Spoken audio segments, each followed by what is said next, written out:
Assalamualaikum warahmatullahi wabarakatuh. Sahabat yang budiman, kali ini saya akan bercerita perang suksesi dan kemunduran Majapahit. Narasi ini berasal dari buku Atlas Wali Songo karangan Agus Sunyoto almarhum. Sri Prabu Kertawijaya mangkat pada tahun 1373 Saka atau 1451 Masehi.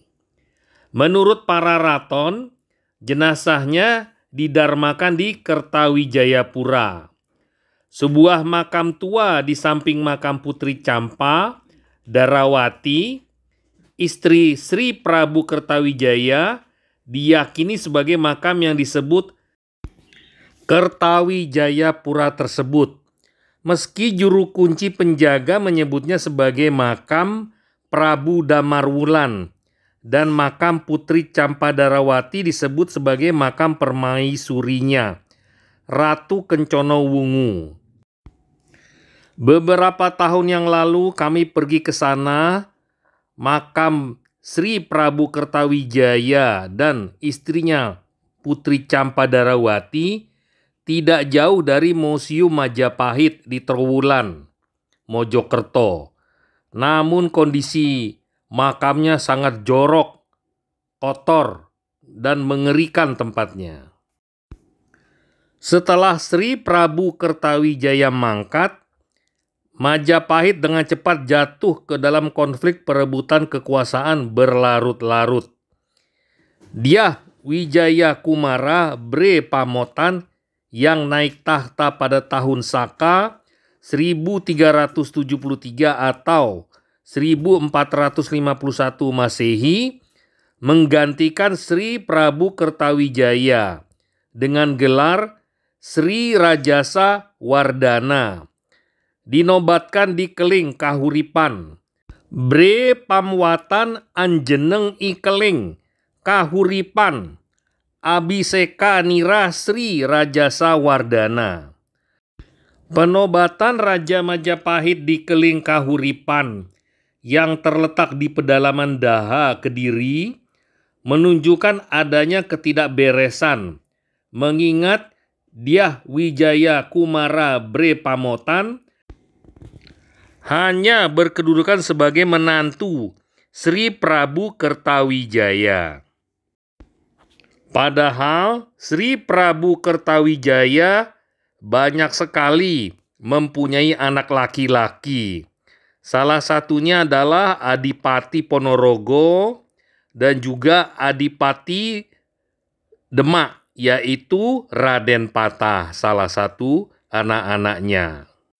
Tidak sampai 2 tahun berkuasa, di tengah konflik perebutan kekuasaan dengan putra-putra Sri Prabu Kertawijaya, Sri Rajasa Wardana hilang ingatan saat dihibur di atas perahu yang meluncur di tengah segara. Ia melompat dan mati tenggelam. Abu jenazah Sri Rajasa Wardana dicandikan di Sepang. Karena meninggal akibat melompat ke segara, maka ia disebut dengan nama Anumerta Bre Pamotan Sang Sinagara atau Bre Pamotan yang melempar diri ke segara atau ke dalam air. Ia meninggalkan 4 orang putra dan seorang putri, yaitu Bre Kahuripan, Bre Mataram, Bre Pamotan, Bre Kretabumi, dan Parameswari Lasem. Menurut para raton, sepeninggal Sri Rajasa Wardana selama 3 tahun antara tahun Saka 1375 dan 1378 atau 1453 sampai 1456 Masehi, Majapahit dalam keadaan tanpa raja. Telung tahun Tanhana Prabu. Keadaan tanpa raja ini berakhir pada tahun Saka 1378 garis miring 1456 Masehi, ketika Brewengker naik tahta dengan gelar Hyang Purwawisesa. Pada prasasti Waringin Pitu disebutkan bahwa pada masa pemerintahan Sri Prabu Kertawijaya pada tahun Saka 1369 garis miring 1447 Masehi, yang menjadi Batare Wengker adalah Girisa Wardana Dyah Surya Wikrama, yang menurut para raton Brewengker ini adalah putra Sri Prabu Kertawijaya. Jadi yang mengganti Bre Pamotan Sang Sinagara adalah putra Sri Prabu Kertawijaya. Hyang Purwawisesa selama memerintah meneruskan kebijakan ayahandanya Sri Prabu Kertawijaya yang memberikan kedudukan-kedudukan penting kepada kerabat-kerabatnya yang beragama Islam. Di era pemerintahan Hyang Purwawisesa, Raden Patah, saudara lain ibu, diangkatnya menjadi pecat tanda di Bintara, bawahan Adipati Demak, Lembu Sora. Raden Kusen, putra Aryo Damar, yang merupakan kemenakannya, diangkat menjadi pecat tanda di Terung. Saudaranya yang lain, Batara Katong, yang beragama Islam, diangkat menjadi raja di Wengker atau Ponorogo. Raden Paku, keturunan Bre Wirabumi, diangkat menjadi raja muda di Giri dengan gelar Prabu Satmata. Brewengker Hyang Purwawisesa memerintah selama 10 tahun. Ia mangkat pada tahun Saka 1388 garis miring 1466 Masehi dan didarmakan di Puri atau Bre Hyang Purwawisesa Mokta di Narma Ring Puri Isaka Nagagni Sitangsu. Ia digantikan oleh putranya Bre Pandan Salas Dyah Sura Prabawa yang saat itu menjadi Batare Tumapel, yang naik tahta dengan gelar Singha Wikrama Wardana, yang di dalam prasasti Trowulan 3 disebutkan memiliki permaisuri Bre Singhapura Dyah Sripura Rajasa Wardana Dewi. Sri Prabu Singha Wikrama Wardana yang naik tahta pada tahun Saka 1388 garis miring 1466 Masehi itu hanya berkuasa selama 2 tahun. Prabu Ruang Tahun tumuli sah saking kadaton. Sebab berbagai kebijakannya yang sama dengan kebijakan kakeknya atau Sri Prabu Kertawijaya dan ayahnya Hyang Purwawisesa, yang memberi peluang kepada kerabat-kerabatnya yang beragama Islam untuk menjadi pejabat kerajaan, menjadikannya sangat dibenci oleh kerabatnya sendiri. Tahun 1390 Saka garis miring 1468 Masehi terjadi pemberontakan besar yang diduga dipimpin Bre Kertabumi, putra Bre Pamotan Sang Sinagara. Para raton menyebut dalam pemberontakan itu sang natah sah saking kraton, sang raja pergi meninggalkan keraton. Sri Prabu Suprabawa lari dari ibu kota Majapahit dan berkuasa di Daha, Kediri, sampai mangkatnya pada tahun Saka 1396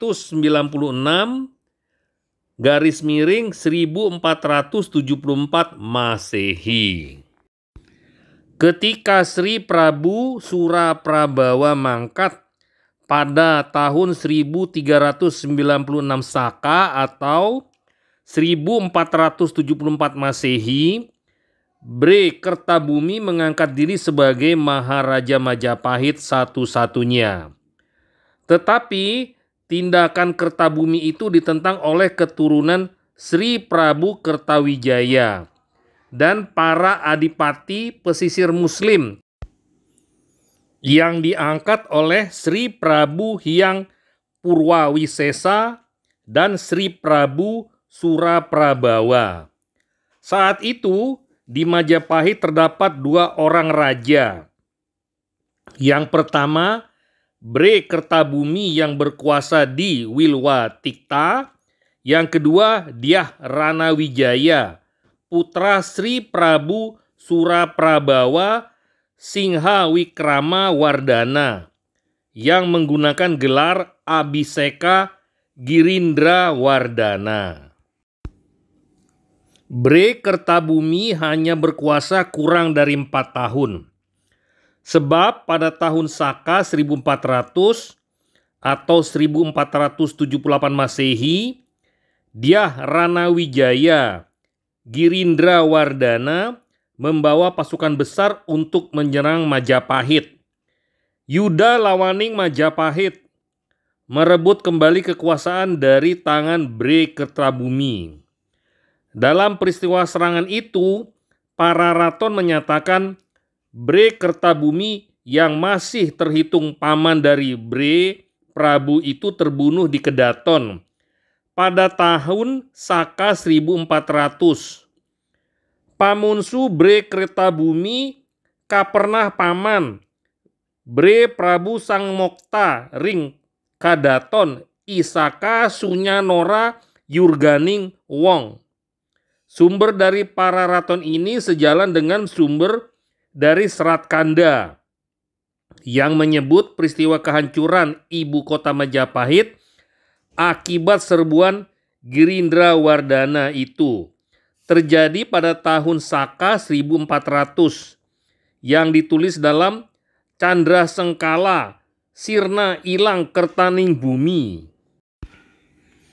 Pakar arkeologi dan epigrafi Hasan Jafar dalam buku Masa Akhir Majapahit, Girindra Wardana dan Masalahnya menegaskan bahwa setelah kekuasaan Bre Kertabumi digulingkan, Dyah Ranawijaya Girindra Wardana berhasil mempersatukan kembali sisa-sisa wilayah kerajaan Majapahit yang sudah terpecah-pecah dan mengukir namanya dalam prasasti dengan gelar Paduka Sri Maharaja Sri Wilwa Tiktapura Janggala Kadiri Prabunata.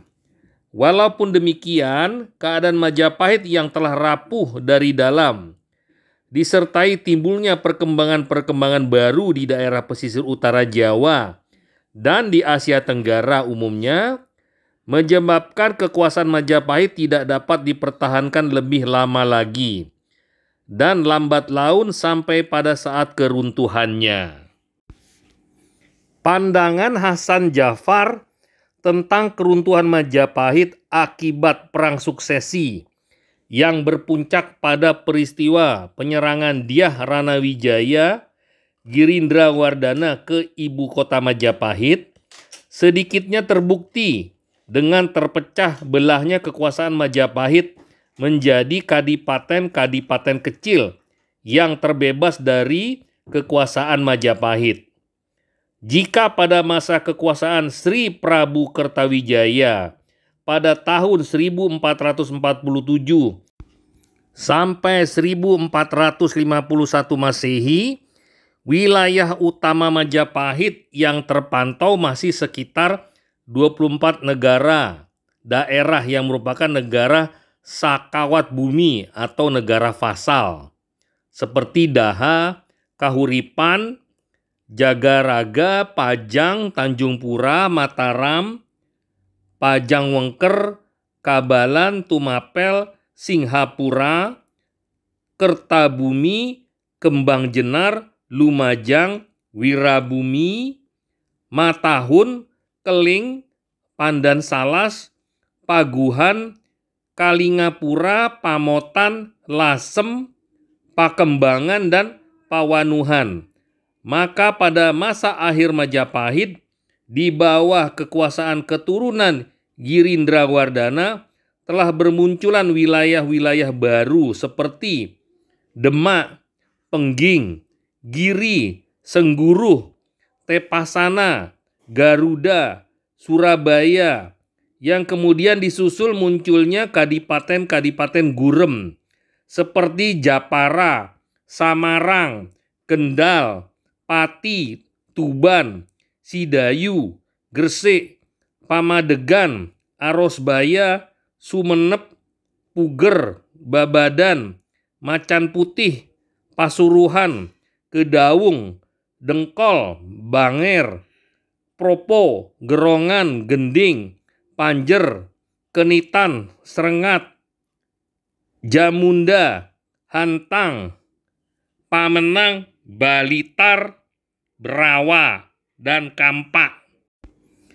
Pesagi, Mahespati, Pasir, Uter, Wirasari, Wedi, Taji, Bojong, Juwana, Batu Putih, Gubena, Tedunan, Jaratan, Kajongan, Pati, Rajek Wesi, yang satu sama lain mengaku penerus Majapahit, sehingga sering pecah peperangan di antara mereka.